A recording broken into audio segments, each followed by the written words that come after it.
Assalamualaikum warahmatullahi wabarakatuh. Waalaikumsalam warahmatullahi wabarakatuh. Bismillahirrahmanirrahim. Alhamdulillahi rabbil alamin. Wal aqibatu lil muttaqin. Wala udwana illa 'alal zalimin. والصلاة والسلام على أشرف الأنبياء والمرسلين سيدنا ومولانا محمد وعلى آله وأصحابه المجاهدين الطاهرين أما بعد. Saudara-saudara kaum muslimin rahimakumullah. Salah satu kelebihan makhluk bernama manusia, yaitu bahwa Allah subhanahu wa ta'ala menghiasi hidup manusia ini dengan syahwat, atau yang lazimnya kita sebut sebagai hawa nafsu. Inilah tenaga yang merupakan daya dorong yang melahirkan dinamika dalam kehidupan manusia, yang menyebabkan terus-menerus terjadinya perkembangan dalam sejarah peradaban dan kehidupan manusia. Hawa nafsu bisa melambungkan seseorang kepada puncak kejayaan, dan hawa nafsu dapat menenggelamkan seseorang ke dasar jurang kehancuran yang paling dalam. Pada surah Ali Imran ayat 14, Allah subhanahu wa ta'ala berfirman, A'udzu billahi minasy syaithanir rajim.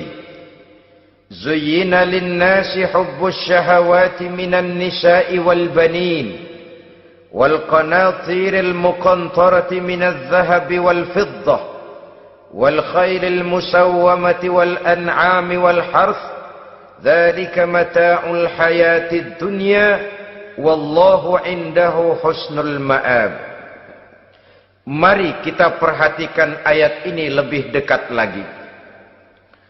Allah subhanahu wa ta'ala menjelaskan, Zuyyina linnasi hubbus syahawat.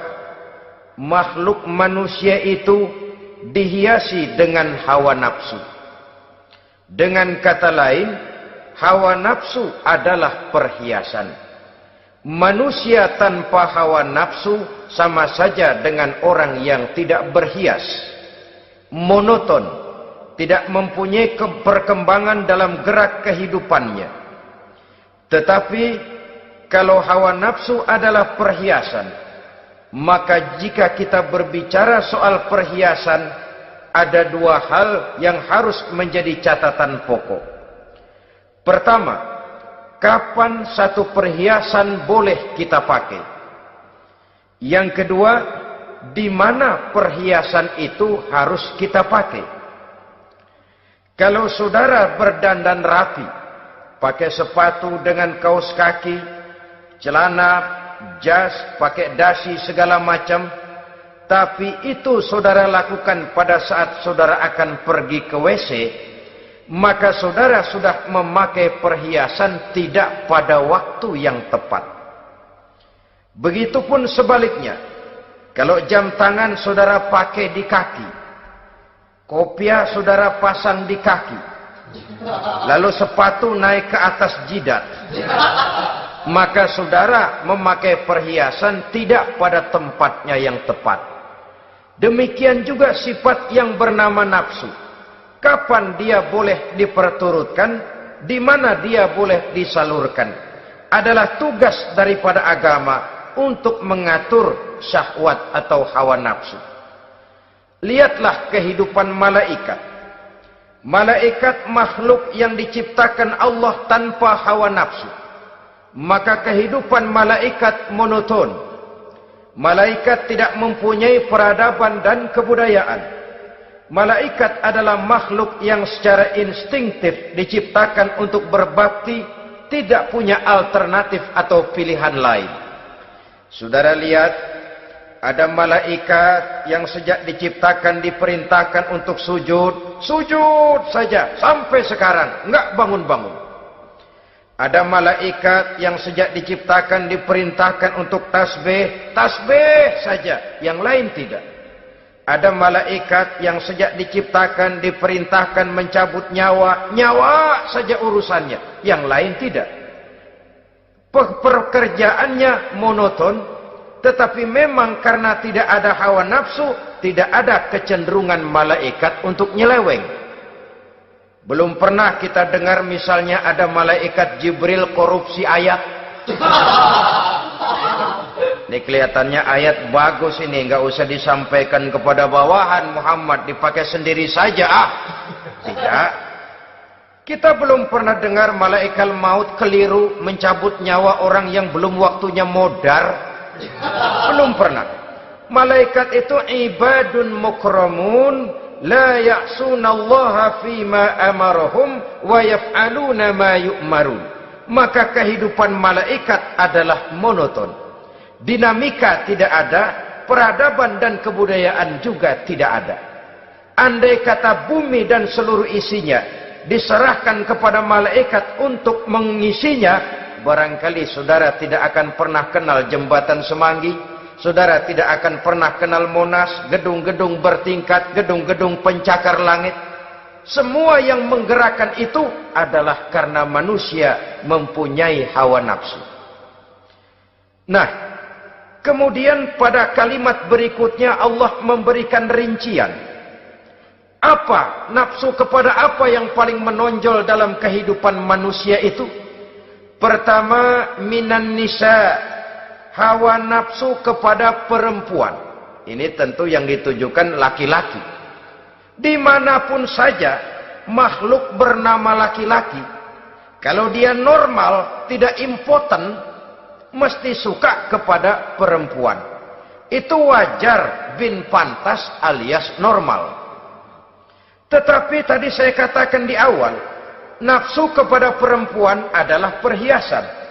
Kapan makainya, di mana makainya, itulah tugas agama memberikan tuntunan dan aturan. Saudara-saudara kaum muslimin rahimakumullah, nafsu kepada wanita dapat mengantarkan seseorang kepada puncak kejayaan, tapi nafsu kepada wanita bisa menenggelamkan seseorang ke jurang kehancuran. Bergantung kepada latar belakang apa yang mendorong timbulnya syahwat tadi. Dengan kata lain, motivasi syahwat tadi digerakkan oleh iman dan ketakwaan, atau semata-mata karena memang syahwat yang merupakan kendaraan iblis. Penyelewengan pertama yang terjadi dalam sejarah kehidupan manusia adalah penyelewengan yang dilakukan oleh Nabi Adam alaihi salam pada saat ia memetik buah huldi. Kenapa itu dilakukan oleh Nabi Adam? Karena terdorong oleh rasa sayang dan cinta kepada istrinya Hawa. Sebenarnya Hawa lah yang merajuk, Siti Hawa lah yang membujuk, dan Nabi Adam oleh karena syahwatnya kepada istrinya memperturutkan bujukan Siti Hawa itu.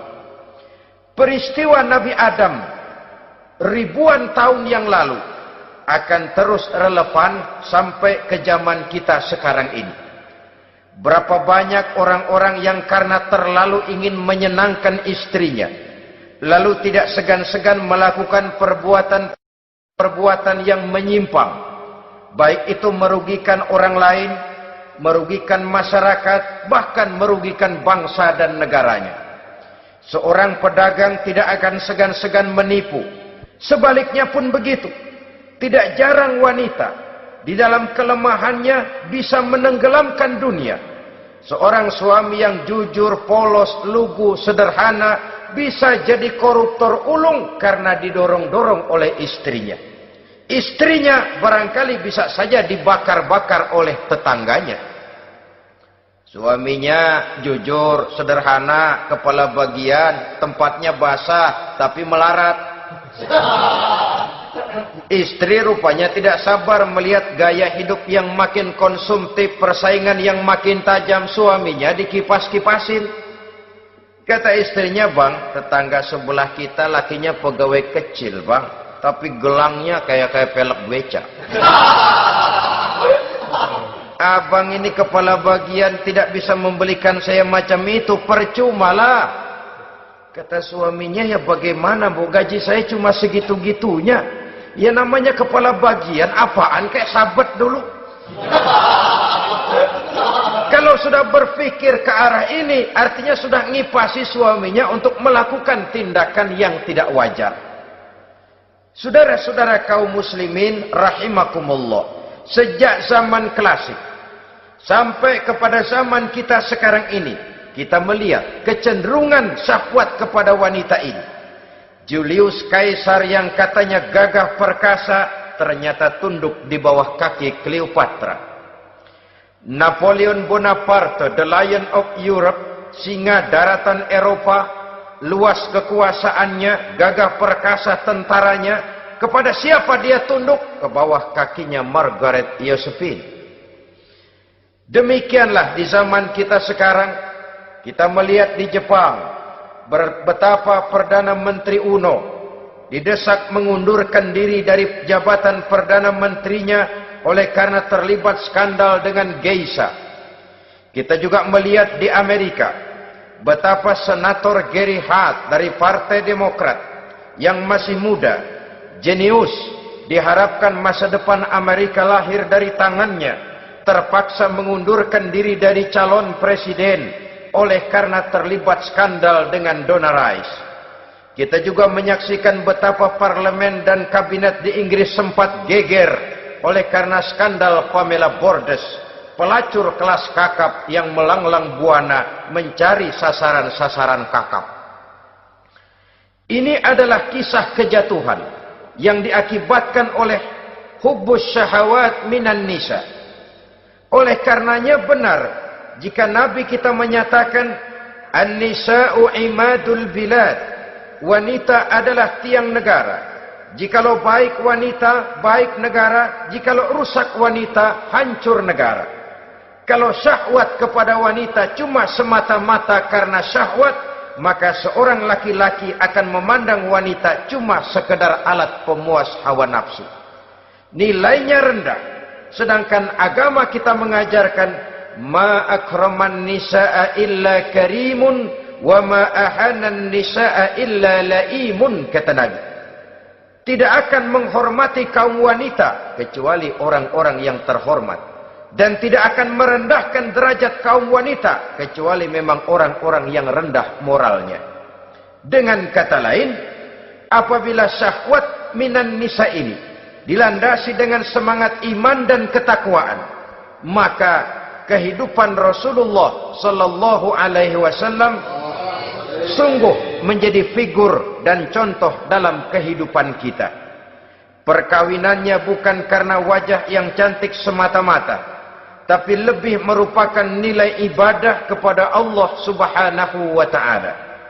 Dengan demikian, kecenderungan kepada hubbus syahawat minan nisa dikontrol oleh nilai iman. Barometernya, tolok ukurnya adalah iman. Di zaman sekarang banyak kasus kawin campur yang pada akhirnya akan membingungkan kita sendiri.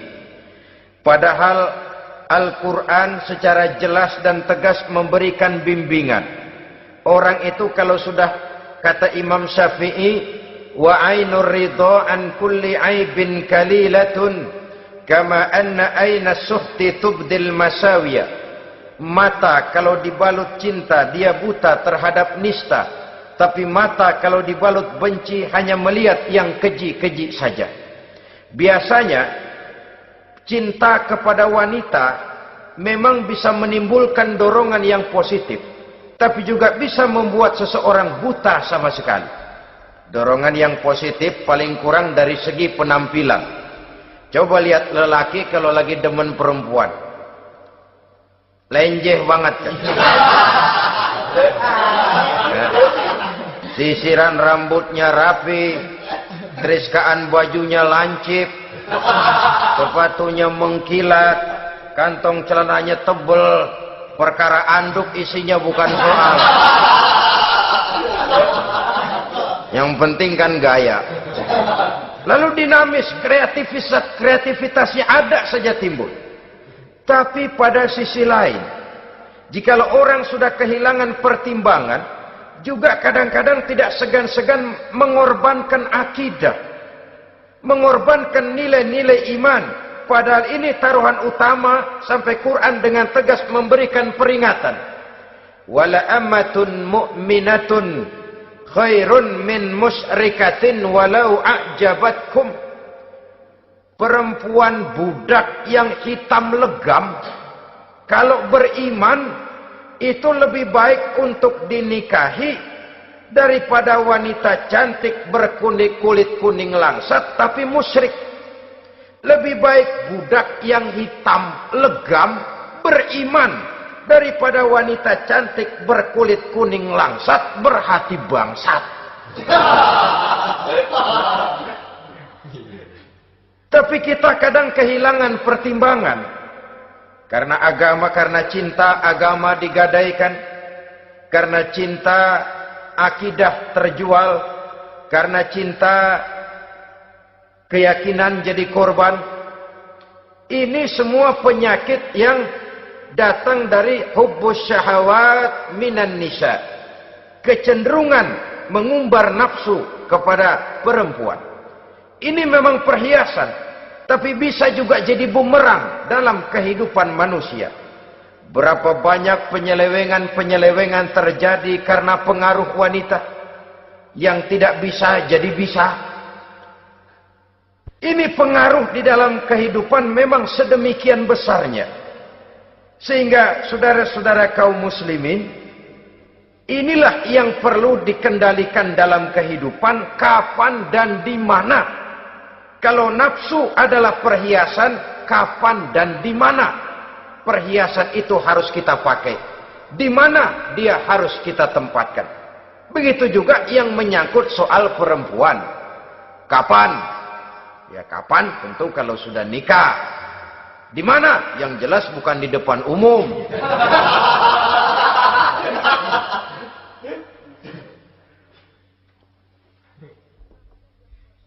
Ini nafsu yang pertama, minan nisa.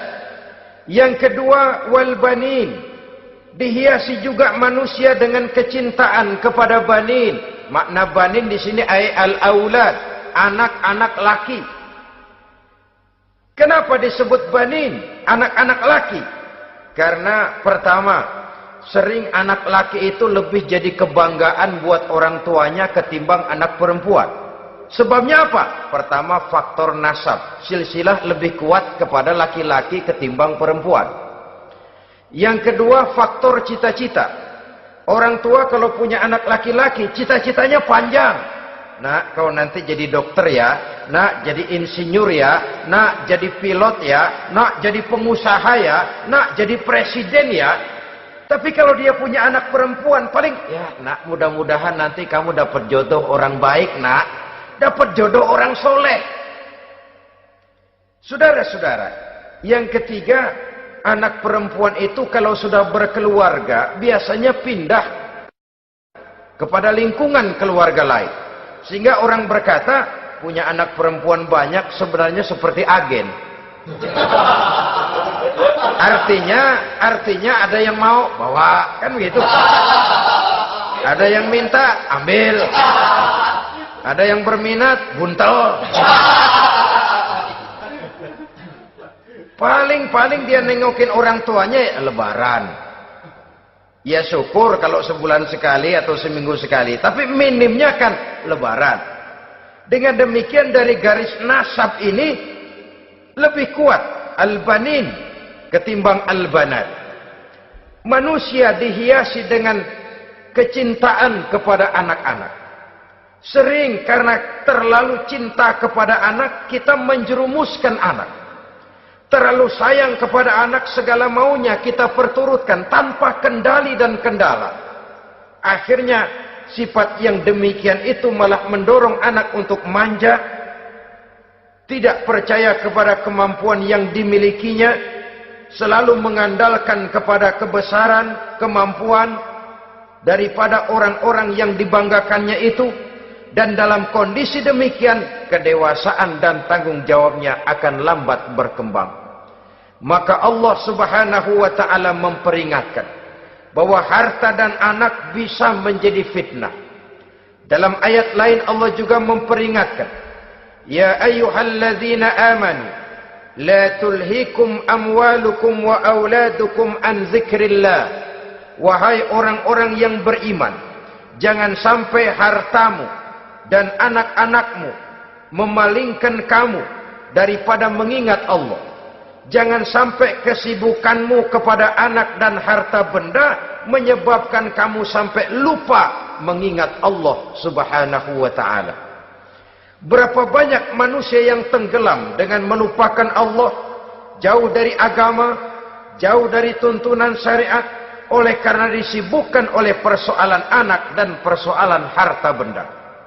Maka satu-satunya jalan, jikalau kita tidak ingin anak kita sampai memalingkan kita daripada mengingat Allah, nilai-nilai keimanan harus ditanamkan kepada mereka sedini mungkin.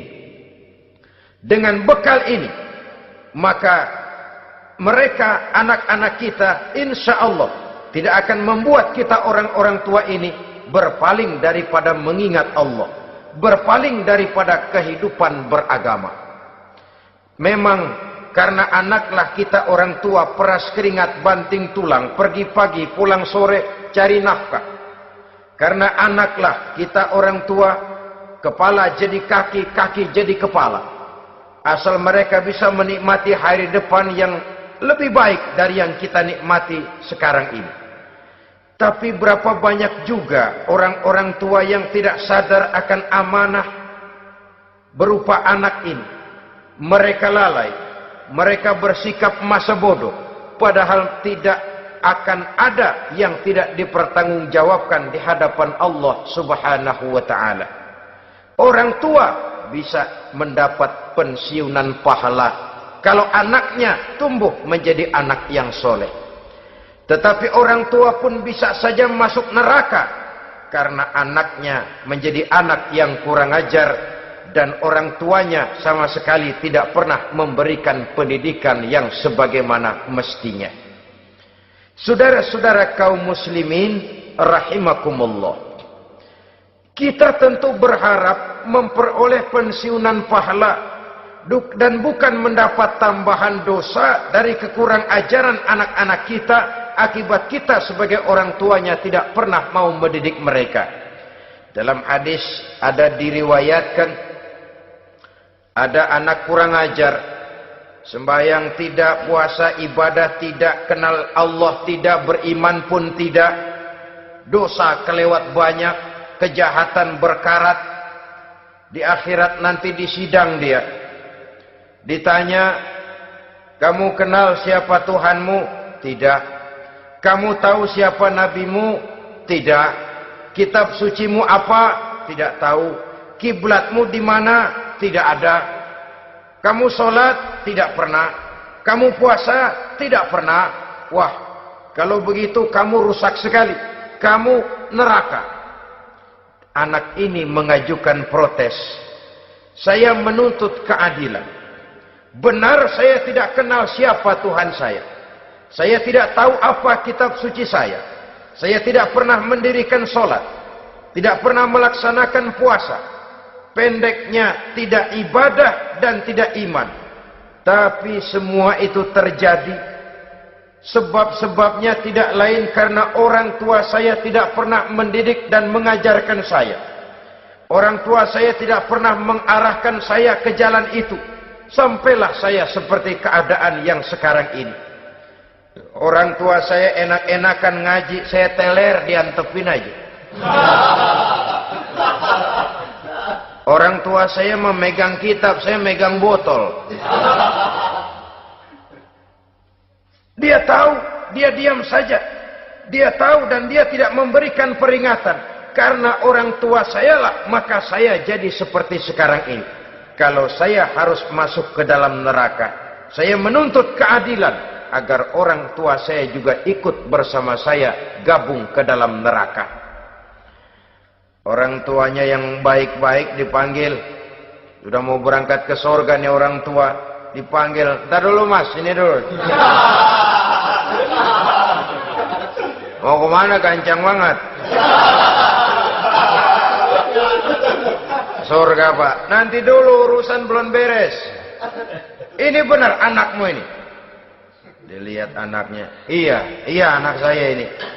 Waktu di dunia nggak pernah diajarin ngaji, nggak pernah.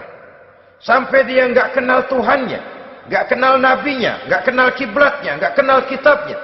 Iya. Dia sembahyang, kamu diam, dia nggak sholat, kamu diemin aja. Iya kali. Kenapa pakai kali? Yang benar ngomong. Ramadan dia nggak puasa, kamu nggak tegur, kamu diam saja. Iya. Wah, kamu nggak tanggung jawab. Kamu tahu anak itu adalah amanah. Menyia-nyiakan amanah adalah khianat. Khianat adalah dosa besar. Jadi bagaimana saya? Ya kamu gabung sama anakmu, join ke neraka berdua bareng. Lantaran kamu tidak mau mendidik mereka, anak-anakmu, maka jadilah anak-anakmu seperti sekarang ini. Saudara-saudara kaum muslimin rahimakumullah. Sebaliknya, jikalau anak-anak kita yang kita cintai ini, yang merupakan buah hati belahan jantung, tumbuh dan berkembang menjadi anak-anak yang soleh, yang bermanfaat bagi masyarakatnya, bagi agama, bangsa dan negaranya, kita orang tuanya bolehlah tentram menerima pensiunan pahala. Menerima pensiunan pahala dari kesolehan anak yang ditinggalkannya. Alangkah nikmatnya mendapat pensiunan pahala. Terbaring kita di bawah pohon kemboja, nilai kebaikan kita dikenal orang, nama kita akan tetap hidup. Oleh karena kita meninggalkan anak-anak yang tumbuh menjadi generasi yang soleh, bukan anak yang salah. Oleh karenanya, kecintaan kepada anak jangan sampai membuat kita lalai dari mengarahkan mereka kepada kehidupan beragama. Di zaman sekarang ini, kecenderungan kita mengarahkan anak pun sudah kepada kecenderungan yang berbau materialistis. Maka yang ramai bagaimana anak bisa mengejar program MBA, Master of Business Administration, supaya keluar bisa jadi manajer. Bagaimana anak lalu kursus komputer, supaya keluar menjadi tenaga yang canggih di bidang komputer. Ya, kalau dia perempuan cantik, bagaimana dia bisa masuk Akademi Sekretaris and Management, supaya bisa jadi sekretaris. Atau bagaimana dia bisa masuk sekolah nyanyi, supaya nanti jadi penyanyi dengan tarik suara, uang lalu mengalir ke dalam kocek jutaan nilainya. Maka yang ramai pun hal-hal yang semacam itu. Dalam pada itu, pengajian, kursus-kursus keagamaan, study club yang membicarakan masalah-masalah agama, ramainya kadang-kadang kalau bulan Ramadan, dianggap training center. Ya lumayan, daripada tidak sama sekali mah lumayan. Tapi dengan demikian ini kan merupakan bagian terpokok dari kehidupan manusia. Alangkah idealnya jika dia mengantongi gelar MBA, Master of Business Administration, tapi punya nilai iman yang tangguh, ahli komputer, tapi punya keyakinan beragama yang mantap. Saudara-saudara kaum muslimin rahimakumullah, kecintaan kepada anak-anak sering mendorong seseorang untuk menimbulkan sifat nepotisme. Segalanya serba garis keturunan. Sejak ia jalur birokrasi sampai ke dalam kehidupan sehari-hari, nepotisme ini bisa terlihat. Orang kehilangan kondisi objektivitasnya. Mampu atau tidak, soal lain. Bidangnya atau tidak, bukan soal. Yang penting masih ada hubungan keturunan. Maka timbullah tumpang tindih untuk sesuatu pekerjaan yang tidak sesuai dengan kemampuan dan keahliannya. Di desa-desa kita melihat masjid, ketua masjid bapaknya, bendahara anaknya, sekretaris mantunya, Bilal besannya, kulbeduk engkongnya. Pokoknya asal masih ada garis keturunan, masuk, tidak, minggir. Ini pada akhirnya kurang menciptakan pemerataan kesempatan. Iyalah kalau profesinya, tapi kan jarang yang demikian itu. Kita boleh cinta kepada anak-anak kita, tapi jangan lalu mempergunakan posisi yang kebetulan kita gunakan untuk menempatkan anak-anak kita lebih dari kemampuan yang mereka miliki. Nepotisme yang lahir. Sehingga ini bukan saja tidak mendidik, tapi mengakibatkan terjadinya tumpang tindih. Tidak lagi berprinsip the right man on the right job, bahwa orang harus ditempatkan sesuai dengan keahliannya, tapi kita sudah berpikir subjektif, ahli atau tidak ahli, asal masih berbau keturunan, ayo silakan. Nepotisme yang akan lahir. Oleh karenanya, mencintai anak adalah sesuatu yang merupakan perhiasan di dalam kehidupan. Wajar, tetapi harus kita menempatkannya sesuai dengan semestinya. Ini yang kedua. Yang ketiga, nafsu yang menghiasi hidup manusia itu adalah nafsu kepada wal qanatiril muqantarati minadz zahabi wal fiddah. Al qantarah ay al malul katsir. Kecintaan, kesenangan, nafsu kepada harta benda yang banyak daripada emas dan perak. Ini tentu sesuai dengan situasi dan kondisi. Kecintaan untuk mengumpulkan harta benda yang sebanyak-banyaknya. Baik itu berupa emas, baik itu berupa perak. Ini cuma penyebutan beberapa jenis dari kecenderungan manusia kepada harta benda. Bukankah sering dikatakan orang bahwa manusia di dalam berhadapan dengan harta itu seperti meminum air laut. Makin diminum, makin kering tenggorokan, makin haus kita dibuatnya. Apabila watak ini kita perturutkan, maka manusia tidak akan pernah kenal puas, tidak akan pernah kenal cukup. Nabi kita memberikan peringatan. Lau anna libni Adam wadiyani min zahabin labtagha lahu mathalisan wa la yamla'u jawfa ibni Adam illa turab. Andai kata manusia mempunyai dua buah ladang yang seluruhnya berisi emas, akan puaskah manusia? Tidak. Mereka akan cari ladang emas yang ketiga. Wala yamla'u jawfa ibni Adam illa turab. Sungguh mulut manusia ini tidak akan pernah penuh terisi kecuali kalau sudah disumpal dengan tanah. Artinya kalau sudah dia dipendam di liang lahat baru cukup. Tetapi sepanjang dia masih bergerak, masih hidup dan bernyawa, masih bisa berusaha dan berbuat, dia tidak akan pernah mengenal puas. Ini akan mendorong manusia terjebak kepada menghalalkan segala cara untuk mencapai tujuan. Yang penting kaya, kan begitu. Dan cepat. Sebab sekarang orang sering motong kompas. Yang penting kan cepat kaya. Soal cara, kalau jujur aja mah, sampai kapan mau kaya? Perkara itu renten, bukan soal. Perkara itu judi, tidak jadi masalah. Perkara itu korupsi menyangkut hak orang banyak, bukan soal. Yang penting cepat kaya.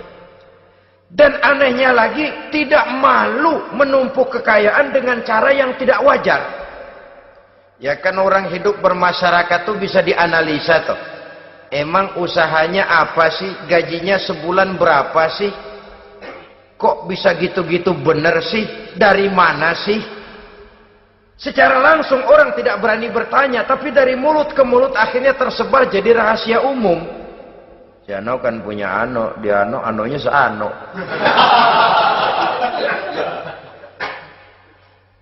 Ini Jadi bahan pertanyaan dalam kehidupan, akhirnya jadi gunjingan. Orang sudah tidak terlalu peduli dari mana kekayaan itu diperoleh. Yang penting kaya. Dengan menghalalkan segala macam cara. Terjebaklah ke dalam cara-cara mafia. Terjebaklah ke dalam cara-cara yang tidak wajar, tidak bijaksana.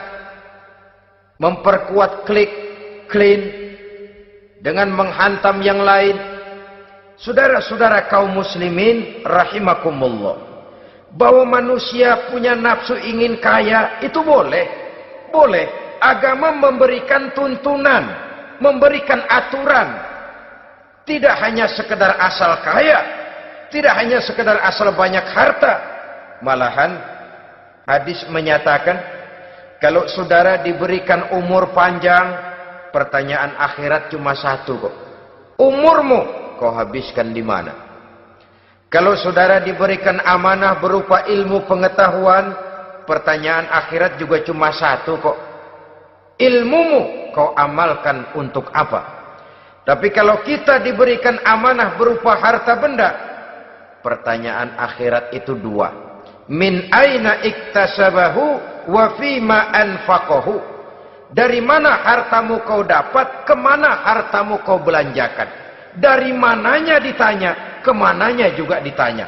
Depan belakang ditanya. Dan kalau mempergunakan harta untuk kesenangan syahwat, orang berani bukan main. Tapi kalau untuk kepentingan agama, yang hakikatnya untuk kepentingan dirinya sendiri, berat, seperti nyabut bambu dari ujung.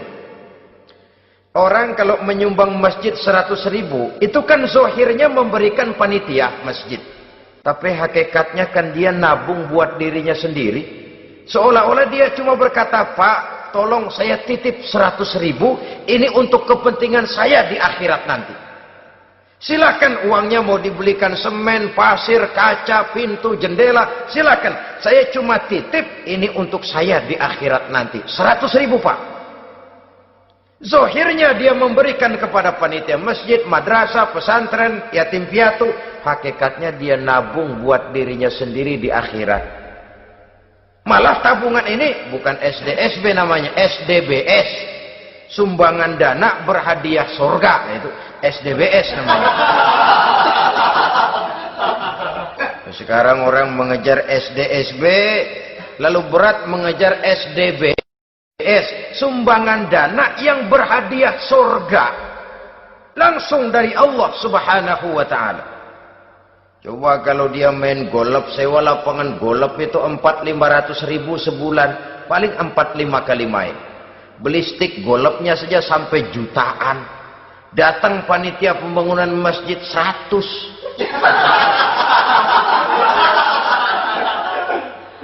Minta didoain masuk surga lagi. Surga 100.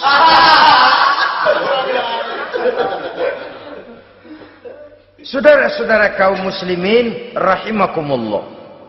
Kecintaan kepada harta benda yang banyak, baik berupa emas, berupa perak, mendorong orang untuk berlomba-lomba yang Allah peringatkan dalam Al-Quran, Alhaakumut takatsur hatta zurtumul maqabir.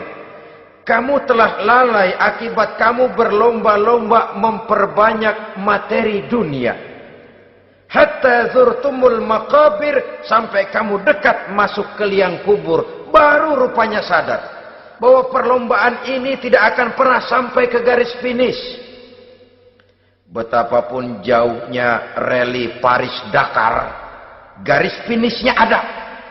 Betapapun hebatnya medan yang ditempuh, buasnya gurun pasir Afrika, garis finishnya pasti ada. Itu kan rally yang terbuas di dunia katanya, Paris-Dakar. Tapi garis finishnya ada. Namun jikalau kita berlomba memperbanyak harta, kita tidak akan pernah sampai ke garis finish. Yang kecil-kecilan aja dah. Kalau orang ditanya, kamu kenapa sih belum mau sembahyang? Ya bagaimana mau sembahyang Pak, tinggal di Jakarta masih kontrak. Saban habis tahun dihubur-hubur yang punya rumah. Kalau punya rumah sendiri walaupun kecil-kecilan saya mau ibadah Pak. Ya, diberikan rezeki oleh Allah bisa bikin rumah walaupun kecil-kecilan. Belum juga mau sembahyang.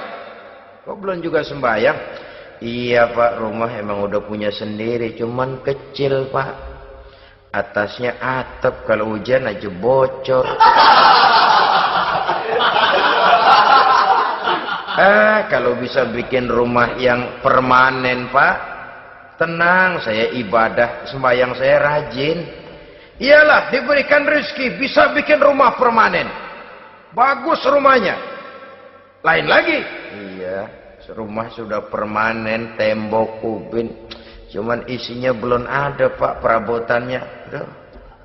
Kalau punya peralatan rumah tangga yang memadai, tenang, saya ibadah. Diberikan juga rezeki bisa beli perabotan rumah tangga yang lumayan.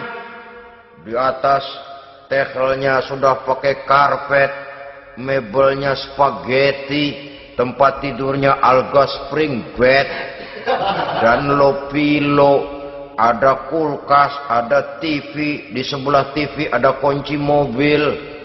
Kuncinya mobilnya.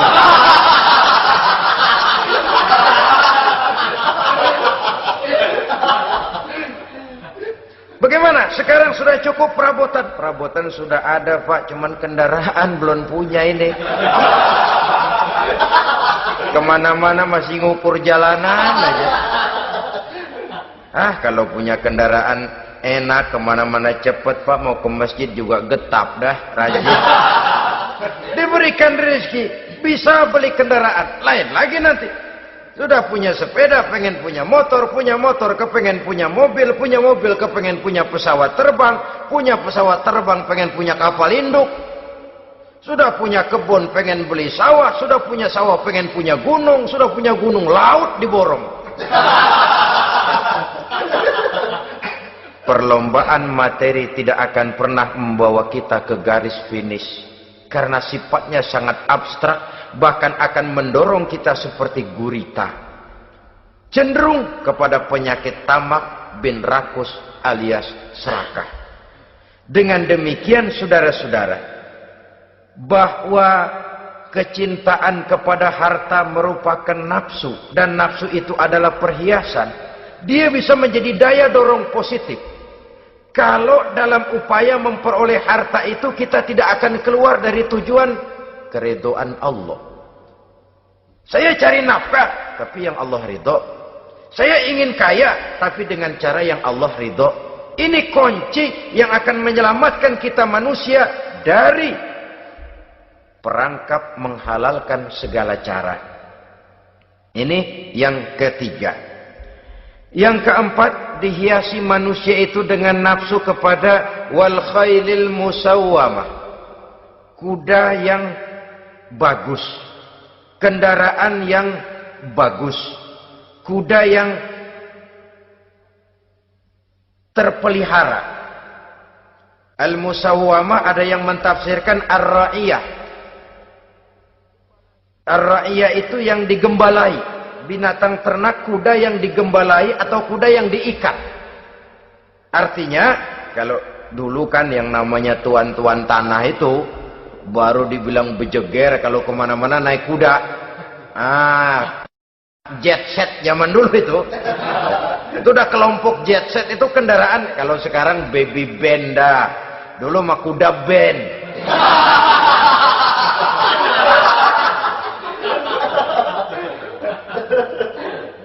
Manusia punya kecenderungan suka kepada kendaraan.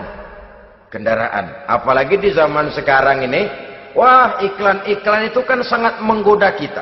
Melayani segala macam bentuk penjualan. Nah, ini lalu terangsang biar duit cekak. Kalau udah ngebaca itu, wah, berani banget dah. Tahu duit nggak mungkin cukup, tapi begitu baca melayani segala macam bentuk penjualan dengan fasilitas ringan. Nah, jadi dah. Jadi juga punya mobil, jadi dah. Perkara utang itu bakal nyekek leher, bukan soal. Kasihan saudara-saudara kita di daerah-daerah yang terjebak kepada iklan-iklan merangsang yang akhirnya di luar kemampuan. Sehingga terjebak pada saat dia harus mengembalikan kredit, dia tidak mampu, barang disita, uang hangus, nyengir deh. Bekipas sembari tahlil. Habis arang besi binasa. Bahwa kita menginginkan kendaraan yang serba baik, silahkan. Tiap akhir tahun ganti merek, keluar yang baru, ganti lagi. Itu kalau orang yang mampu. Buat kita yang tidak mampu, kenapa tidak bersyukur melihat yang lebih rendah di bawah kita? Alhamdulillah kita punya mobil, tangga kita cuman punya motor. Yang punya motor, syukur kita punya motor bisa rada cepetan. Tangga sebelah punya sepeda. Mana-mana kekejek mulu.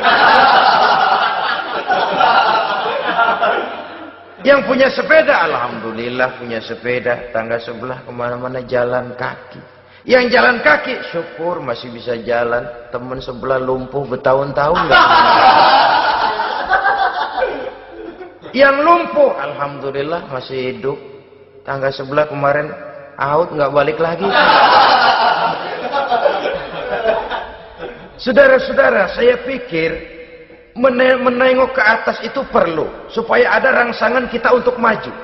Tapi menengok ke bawah pun juga lebih perlu agar kita mensyukuri yang ada dan tidak suudzon, tidak buruk sangka kepada Allah.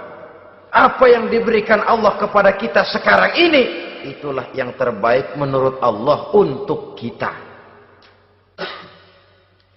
Saudara-saudara kaum muslimin rahimakumullah. Dahulu ada seorang pemuda, matanya buta. Dia mengeluh, "Ya Allah, kenapa saya dilahirkan dalam keadaan buta? Apa dosa saya? Apa salah saya?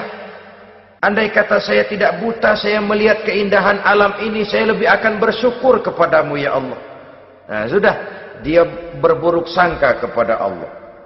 Satu hari, ini Raja Baduy di pedalaman mengerahkan tentaranya menculik anak-anak muda. Ini Raja Baduy ini kanibal, artinya suka makan daging manusia. Anak-anak muda ini diculik. Yang masih muda-muda ya, kalau kambing muda itu kan di sop rada sedap. Rupanya ini Raja kanibal ini begitu. Anak-anak muda termasuk ya pemuda yang buta tadi itu kena culik. Ya sudah diculik, rawatlah di istana raja ini, diberikan pakaian bagus, dikasih makan serba enak. Sebab apa? Supaya badannya gemuk. Setelah gemuk nanti dipotong di sop legit.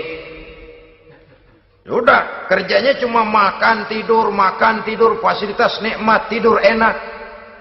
Udah giliran dapat 1 bulan 2 bulan kemudian, ketika mau diambil anak-anak muda ini, raja sendiri yang milih mana yang disop duluan nih. Sampai giliran anak muda yang buta ini, raja geleng kepala. Yang begini mah buta, dagingnya nggak enak. Ini satu lepas aja, lepas. Saya mau makan daging orang buta, lepas aja.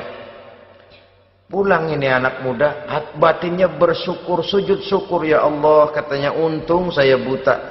Coba kalau saya nggak buta udah habis saya disop. 2 bulan yang lalu dia mengeluh, "Ya Allah, kenapa saya dilahirkan dalam keadaan buta?" Sekarang dalam pulang ke rumah, perjalanan menuju ke rumah, dia berkata, "Alhamdulillah, andai kata saya tidak buta, habis badan saya disop oleh raja yang kanibal tadi." Saudara-saudara kaum muslimin rahimakumullah. Jadi dengan demikian pola hidup yang konsumtif sesungguhnya sangat tidak mendidik apabila dilatar belakangi oleh kemampuan yang tidak menunjang. Dengan demikian setidaknya mendidik orang untuk berkhayal. Anak-anak muda sama merek mobil ngerti banget dah, punya kagak? Ini BMW model terakhir nih. Nih kemarin gue ngeliat di sana, gue megang rame banget.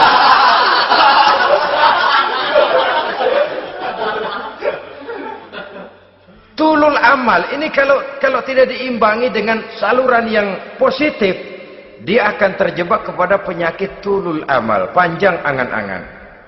Baiklah ya, wal khailil musawwamah. Yang keempat, yang kelima maksud saya, wal an'am, cinta kepada binatang ternak. Manusia ini kan punya kecenderungan macam-macam. Setelah rumahnya bagus, hartanya banyak, kendaraannya cukup, ingin beternak. Jadilah peternak. Ini kecenderungan manusia, wajar saja sepanjang didapat dan dilakukan dengan cara-cara yang wajar. Wal hars, dan tumbuh-tumbuhan, bertani, bersawah, berladang, itu merupakan kecenderungan daripada manusia. Keseluruhan itu kata Allah, kecintaan kepada wanita, kepada anak, kepada harta benda, kepada kendaraan, kepada binatang ternak, kepada tumbuh-tumbuhan, zalika, semua itu mata'ul hayatid dunya, merupakan kesenangan hidup dunia. Berapa lama kesenangan hidup dunia? Sebentar, seumur manusia. Seumur manusia. Bahkan kadang-kadang pada saat dia masih hidup pun orang tidak sepenuhnya sempat menikmati kesenangan hidup dunia. Apabila ajal datang, selesailah kehidupan dunia sampai di situ. Orang-orang kafir, buat mereka surganya di dunia ini. Bila kehidupan di dunia selesai, selesailah sudah surganya sampai di situ. Kesemua itu, kata Allah, merupakan kesenangan daripada kehidupan di dunia. Wallahu indahu husnul ma'ab, dan Allah mempunyai tempat kembali yang sangat baik. Nah, setelah Allah menjelaskan semua itu, pada ayat yang ke-15 Allah memberikan jalan keluarnya. Memperturutkan nafsu kepada wanita, anak-anak, harta benda, kendaraan, binatang ternak. Bijaksanakah itu? Dalam ayat ke-15 surah Ali Imran ini, Allah memberikan penjelasan tuntas. Qul a'unabbi'ukum bi khairim min zalikum. Katakan kepada mereka Muhammad, maukah kamu aku beri kabar yang lebih baik dari semua itu? Lebih baik daripada kesenanganmu kepada wanita, kepada anak-anak, kepada harta benda, kepada kendaraan dan sebagainya. Mau kamu aku beritahu yang lebih baik daripada semua itu? Jawaban tentu mau. Kalimatnya bukan ukhbirukum, a'unabbi'ukum. An-naba itu berita yang besar. Lain dengan al-khabar, itu berita biasa saja. An-naba, sehingga pembawa berita disebut nabi. Dari naba yanbi, pembawa berita yang benar. A'unabbi'ukum, maukah kau aku tunjukkan kepada satu berita yang benar-benar besar dan benar-benar lebih baik dari yang semua disebutkan tadi. Apa jalan keluarnya? Lillazina taqaw 'inda rabbihim jannatun tajri min tahtihal anhar. Bagi orang-orang yang bertakwa kepada Allah, mereka akan mendapatkan surga yang di bawahnya mengalir sungai. Khalidina fiha, mereka akan kekal di dalamnya. Wa azwajun mutahharah, dan mereka mendapat istri-istri yang suci. Waridwanum minallah, dan keridhaan daripada Allah subhanahu wa ta'ala. Kalau kamu hai orang-orang yang beriman, kalau kamu hai manusia menyangka bahwa nafsu kepada wanita, anak-anak, mengumpulkan harta benda, kendaraan yang menarik, binatang ternak dan tumbuh-tumbuhan itulah yang lebih baik untuk kesenangan dunia, memang itu kesenangan dunia. Tapi nih, seolah-olah kata Allah, nih, saya kasih tahu kamu, aku beritahu yang lebih baik dari semua itu. Apa? Takwa kepada Allah. Kecintaan kepada wanita. Kalau takwa dasarnya, orang enggak amburadul, enggak semrawut, enggak pokoknya gue asal perempuan dan membuat terus. Tapi punya kaidah, punya norma.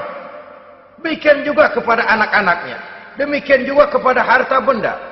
Pokoknya asal harta, mau halal, mau haram, tekuk terus saja. Semuanya dilandasi oleh taqaw, lillazina taqaw, oleh ketakwaan kepada Allah. Nah, ketakwaan ini akan menghasilkan apa? Inda rabbihim jannatun tajri min tahtihal anhar. Melahirkan, menghasilkan surga yang di bawahnya mengalir sungai-sungai. Saudara-saudara kaum muslimin rahimakumullah, jika kita menyangka bahwa wanita bisa memberikan kesenangan, iya, kesenangan dunia. Jika kita menyangka bahwa harta benda bisa memberikan kesenangan, iya, kesenangan dunia. Jika kita menyangka bahwa kendaraan bisa memberikan kesenangan, iya, kesenangan dunia. Tapi kita tidak cuma ingin itu, kita ingin itu semua juga bisa membawa kesenangan akhirat. Caranya landasi dengan takwa. Kesenangan kepada wanita didasari dengan takwa. Maka jangan jadikan wanita cuma sekedar alat pemuas hawa nafsu. Kesenangan kepada anak-anak dilandasi dengan takwa. Maka anak-anak diarahkan kepada jalan yang diridhoi Allah. Kesenangan kepada kendaraan dilandasi dengan takwa. Maka kendaraannya selalu mengarah berjalan menuju jalan takwa, diridhoi oleh Allah Subhanahu wa taala. Kalau tidak, tuh mobil asal lempengan Ancol gancang banget dah. Tapi giliran dihadapin ke masjid, mogok melulu. Urusan ngaji ada aja halangannya tuh kendaraan. Tapi kalau untuk urusan maksiat, ngebut benar-benar. Dilandasi dengan ketakwaan. Sehingga dengan demikian tidak hanya sekedar surga di dunia ini, tapi lebih-lebih di surga di akhirat nanti. Khalidina fiha, kekal. Kalau dunia ini kan zillun zail, bayangan. Hari ini kita jaya, besok kita bangkrut. Siapa yang mau menghalangi? Hari ini kita melambung, besok kita nyungsep. Siapa yang bisa menarik? Tidak kekal, berubah, temporer, relatif. Di sana kebahagiaan yang dilandasi dengan takwa ini sudah surga, kekal di dalamnya, azwajun mutahharah. Mendapat istri-istri yang suci. Suci dalam arti belum pernah dijamah orang lain. Suci dalam arti tidak pernah terkena halangan. Seperti men misalnya. Baik menstruasi atau mencret, itu tidak. Azwajun mutahharah. Konon makna mutahharah ini ya artinya juga bisa selalu gadis, bidadari itu. Selalu perawan. Tidak pernah janda, walaupun tiap hari dipakai, perawan terus. Dan yang lebih penting, waridwanum minallah, mendapat ridho dari Allah Subhanahu wa taala. Jadi hawa nafsu dengan motivasi takwa, itulah sesungguhnya yang dikehendaki oleh Ali Imran ayat 14 dan 15. Dengan demikian manusia dengan ketakwaannya mengendalikan hawa nafsu dan bukan malah dikendalikan oleh hawa nafsunya. Sehingga dengan demikian seluruh fasilitas yang dimilikinya, baik itu berupa istri, anak, kendaraan, binatang ternak, harta benda, tanam-tanaman, seluruhnya semakin meningkatkan ketakwaannya kepada Allah Subhanahu wa taala. Mudah-mudahan kita bisa mencapai tingkat ini di mana kita hidup mampu dan sanggup mengendalikan nafsu, bukan malah dikendalikan oleh hawa nafsu. Terima kasih dan mohon maaf. Wassalamualaikum warahmatullahi wabarakatuh. Waalaikumsalam warahmatullahi